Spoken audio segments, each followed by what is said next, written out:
Welcome to another edition of Who's Better Baseball, the podcast where we answer a simple question on each show.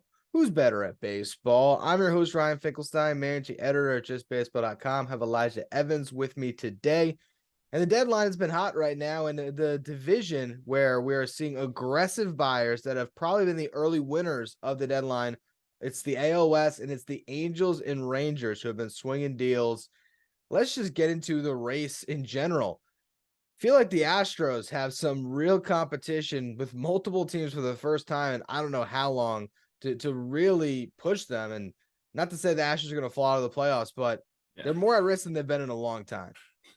Yeah, it's definitely different for Houston this year because I think the last, 5, 6 years, it's really just been their division. Like there hasn't been, there's been teams that have had good seasons here and there. Mariners had a really big year last year, whatever, but it's been Houston's division. They've been running it. They've had control. They haven't had to push their chips in at all. Like come deadline time, they've made some moves, but they haven't ever been in a situation where like they have to add. It's different this year. Like I think there's a lot of pressure on Houston more than ever to make some moves in the next 2 days and really figure out, they need pitching, man. Their pitching is just not quite there right now. And they've had a lot of injury issues, but like when you look at what these teams in their division are doing, they got some pressure for sure. And they really need to kick it in high gear with some of their, key producers getting hot and some pieces they might need to add. So it's definitely a different situation in that division than it has been, like you just said.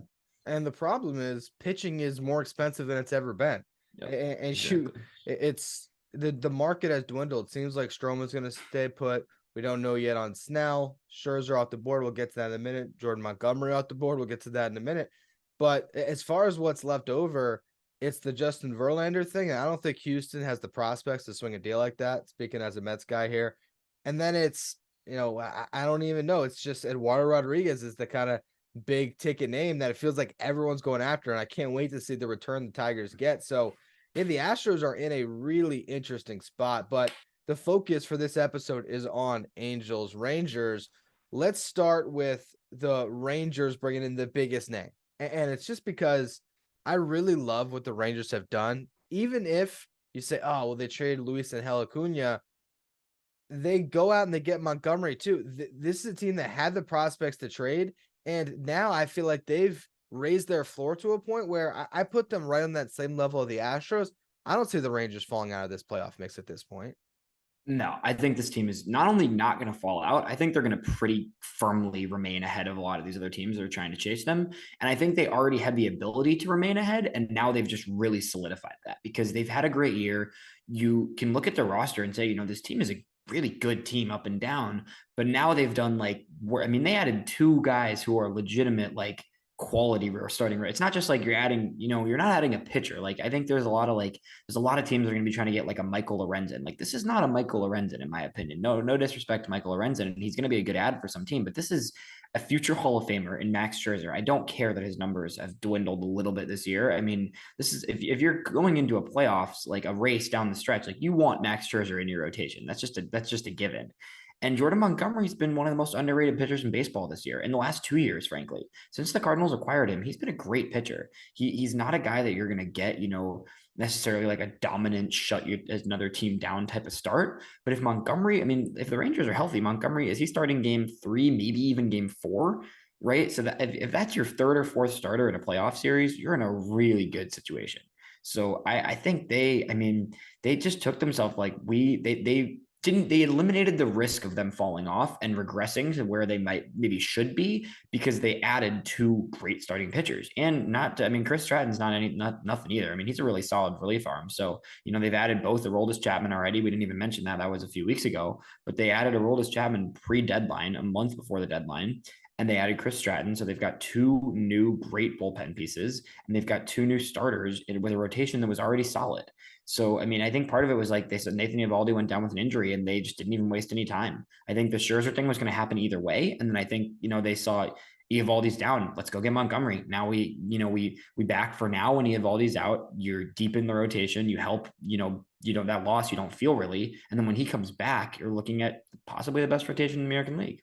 It was a shoring up of your biggest name, which was, okay, this rotation is starting to look spotty. Let's get an influx of dependability.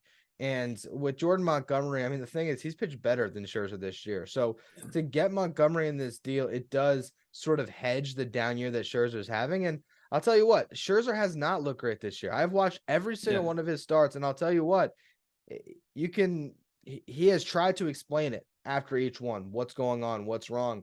He has been leaving hanging sliders all year, and that is a sign of a pitcher that's getting older. And I do think there is a lot of inherent risk in making this trade.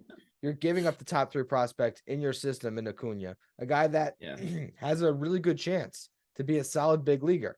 Here's where you mitigate that risk, though. You have a position player core that's under control. You have Seager and Simeon up the middle anyway. And here's a shortstop prospect. Granted, he might be a center fielder. He would have been maybe for the Rangers. Doesn't matter. You have coverage there as well. You have so many athletes on this team. You can feel that. You can swallow that loss. Excuse me. Now, when it comes to the other side of it is the money. And that's the big thing here. You lose Jacob deGrom. Now you basically get another guy coming from the Mets that plugs that hole because the Mets are paying $35 million of what's owed to them.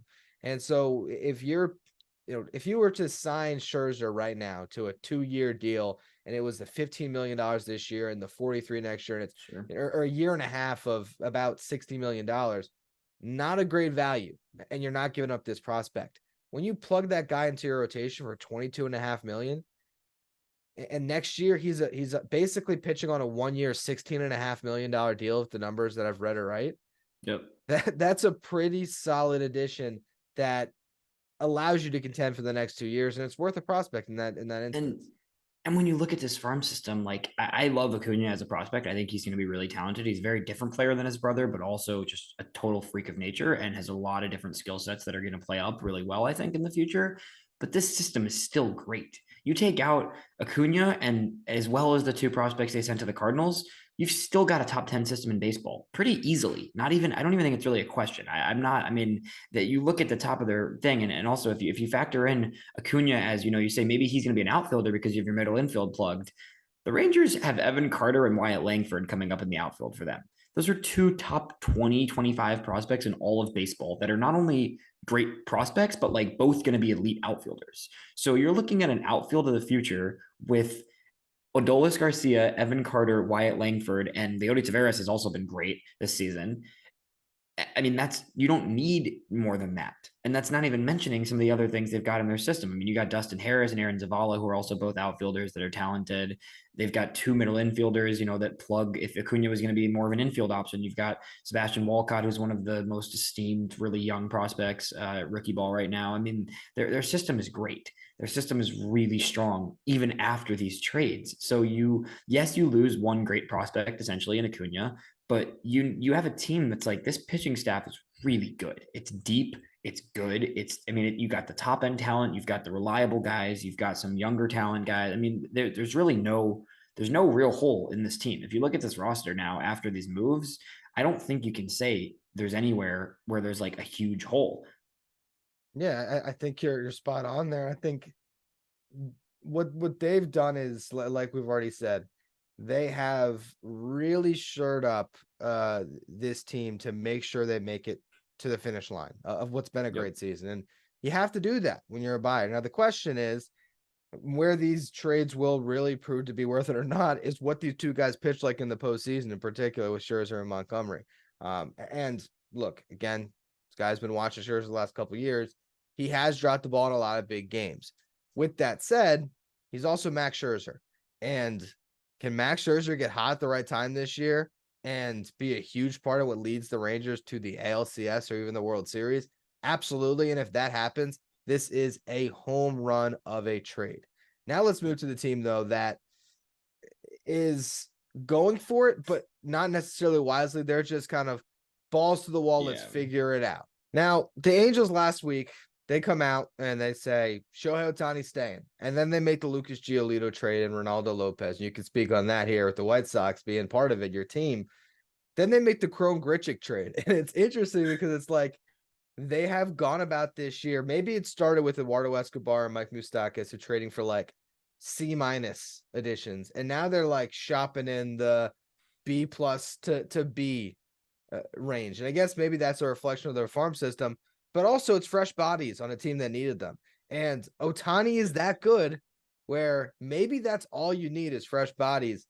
It's crazy because they are as all in as any team in baseball, and they have the most risk possible where this can blow up in their face.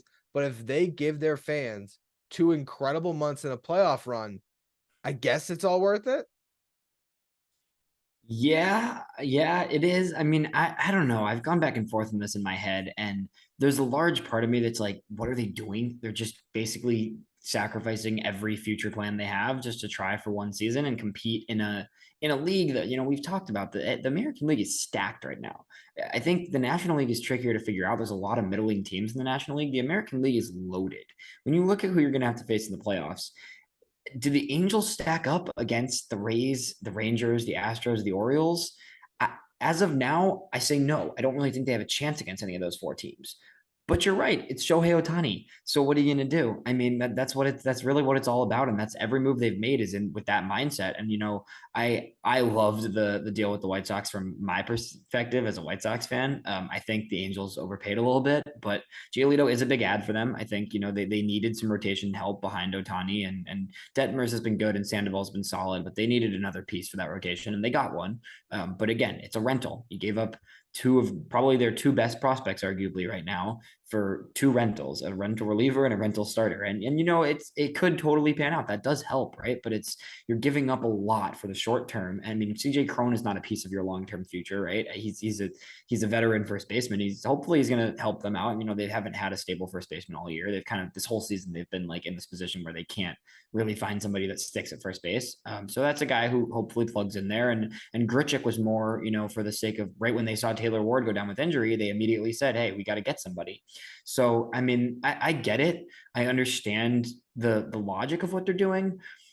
I don't know if it's enough. I'm not sure they have enough and can do enough to make it work. And it's a really hard wild card race right now, and they're pushing it in, and I respect that they're doing it, but it's going to be really rough for their fans and their future if they don't make the playoffs and they lose Ohtani, and then they're stuck with the worst system in baseball and a situation where, I mean, there's a real chance they're in a spot in a few months from now where they're looking like the worst future in the entire league. Yeah, and I honestly feel like they just reached a point where it was an inevitable situation that was going to blow up in their face. And Yep. I respect the fact that they're trying it and that they're Yeah. just saying, all right, if we were to sell Ohtani, for one, maybe they should decide they weren't going to do that. Okay, so if you take that step, we are not the team that's trading Shohei Ohtani. We still want to try to re-sign him. And I saw Trevor Plouffe on one of those shows for John Boy talking about ownership, how that could be part of the Ohtani free agent pitch, and having to sell a piece of the team to Ohtani in that's a future deal, which I don't know if that's even possible. But let's just say you have something cooking as far as whether it's $600 million or some type of crazy offer you want to put on the table to try to keep Ohtani an Angel for life, and you're not ready to give up on that dream, you got to keep pushing and you got to try to make the playoffs. So you do this, and if it all blows up, well, guess what? You can suck for the next 5 years. You can trade Mike Trout, and you can completely restart your franchise. Maybe even sell the damn thing. So if this is just, hey, one last ride for Artie Moreno, Yeah. why not go for it? Why not say, hey, trade everything you can, get everything you can? And what I Mm. will say about the guys that got back, Giolito and Lopez, guys that I think we could say they could have a couple hot months, right? I mean, Yeah, you for as a sure. White, like they Yeah. have good stuff. No, they're good pitchers, and I think they're helpful guys to have for sure. Randal Grichuk plugs a hole in the outfield. He's had a really nice year. Nope.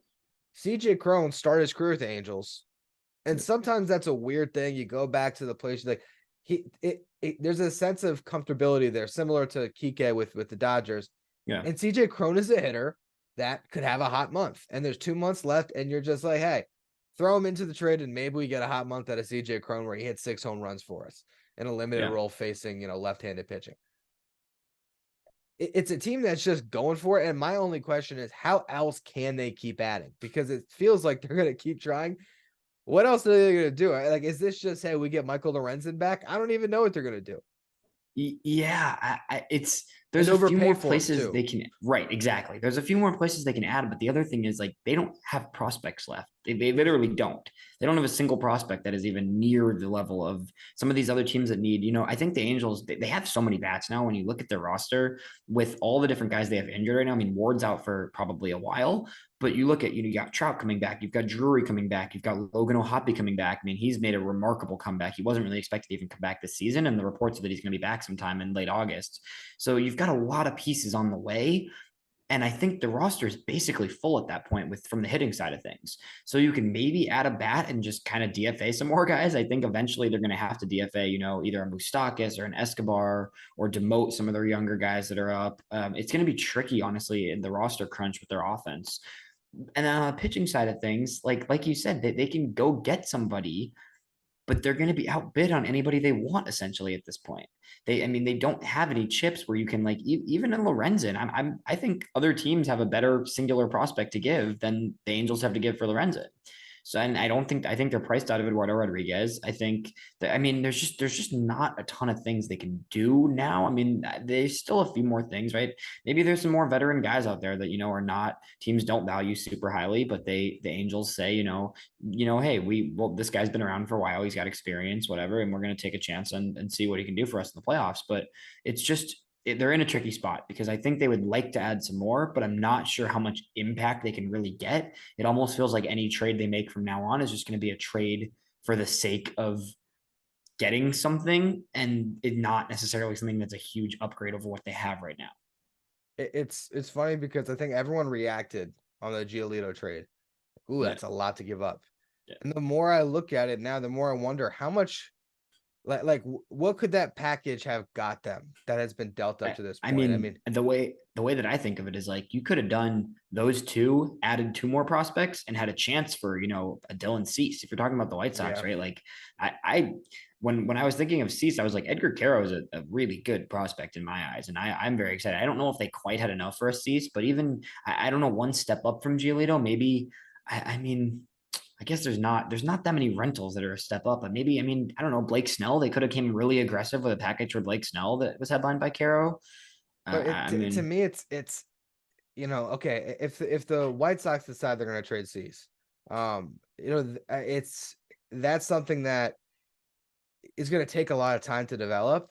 Yeah. And again, Han had the upper hand, knowing how up against the Angels were, to tell them that Cease was off the table. So if that's in your mind off the table and they're keeping him, Snell's not on the table. Like all they could have maybe done is gone after Montgomery first instead of Giolito. And who knows? So it's to me, they've made the best moves they could in a position where they didn't have much to trade, I guess. And really just comes down to a simple thing here. Can Shohei Ohtani deliver and carry you to the playoffs? So it's your hope to keep Ohtani is that Ohtani delivers, but you are showing him that you're trying and putting some guys around him. For sure. And if he has fond memories of a Lucas Giolito playoff start and a C.J. Cron home run that clinched a playoff berth, and you give him $750 million, maybe you sign him. But I think Angels fans should just enjoy 2 months of a crazy run. I guess my last thing is it going to amount to anything? We are looking at this race, and the question is, are 3 playoff teams going to come out of the AL West or the AL East? Yeah. Are we at the point that we don't believe the Astros or the Rangers are going to fall out of the playoff mix? I'm comfortable saying that. I think both those teams, I think the Astros have moves to make, even as right now. I still think they're better and going to comfortably get in there. I think they're still going to add a pitcher or two in the next 2 days. So I'm comfortable saying those 2 teams are in, and I'm comfortable saying the Rays and the Orioles are in, because as much as the Rays have been very bad lately, to be fair, there's a chance the Rays would completely fall off considering how they've played as of late. But I'm pretty comfortable saying those 4 teams are going to get spots.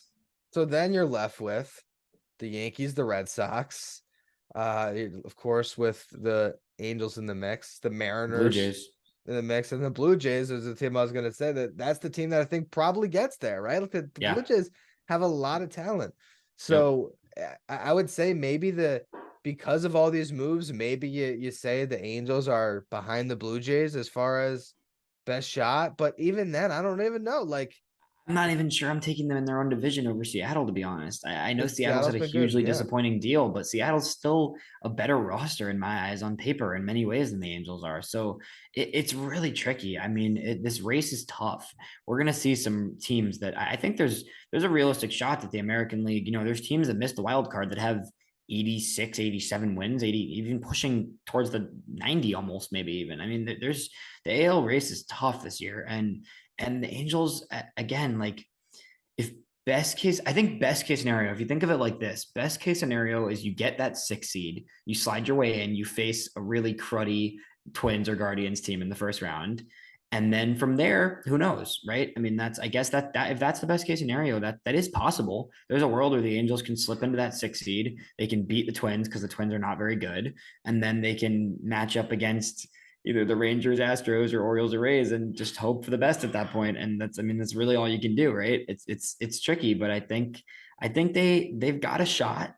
Do I think it's likely? No. Is it possible? Yeah.